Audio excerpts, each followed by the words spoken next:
नमस्कार, मी ॲस्ट्रोलॉजर सविता जोग. नटराज ज्योतिष या चॅनलमध्ये आपले स्वागत आहे.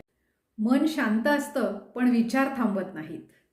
कोणत्या राशींना हा संघर्ष सर्वाधिक जाणवतो, म्हणजे सर्वात जास्ती ओव्हर थिंकिंग कोणत्या राशी करतात? चला आज आपण पाहूयात कोणत्या राशी सर्वात जास्ती विचार करतात. सर्वात जास्ती ओव्हर थिंकिंग करणाऱ्या राशींपैकी पहिली रास आहे कन्या. यांना प्रत्येक गोष्ट परफेक्ट हवी असते, म्हणून डोक्यात सतत ॲनालिसिस चालू असतो. हे बरोबर केलंय का? अजून काही चांगलं करता आलं असतं का? यांचं मन म्हणजे 24 तास चालणारी गणिताची मशीन आहे. पुढची रास आहे कर्क. यांचं मन खूप नाजूक आणि भावना सर्वात जास्त. कोणी रिप्लाय नाही दिला तर 100 प्रश्न मनामध्ये सतत चालू. मी काही चुकीचं बोलली आहे का? आता तोच बदलला तर नसेल ना? विचारचक्र चालू. पुढची रास आहे वृश्चिक.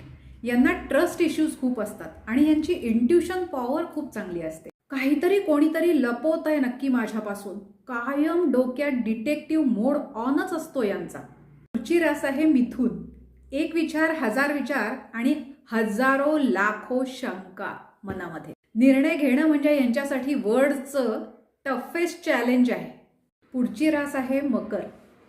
फ्युचर गोल, आपली रिस्पॉन्सिबिलिटी, लोक काय म्हणतील, अतिशय वर्स्ट केस सिनारिओ. मेंटल रिहर्सल कायम चालू असते. आता कसं होणार, लोक काय म्हणतील, 24/7 हेच विचार डोक्यात चालू असतात.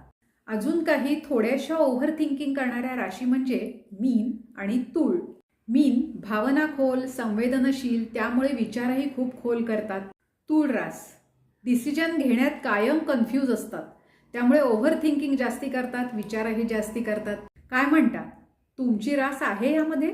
मग जरूर कमेंट करा. यासारख्याच अनेक व्हिडिओंसाठी पाहत रहा नटराज ज्योतिष. धन्यवाद.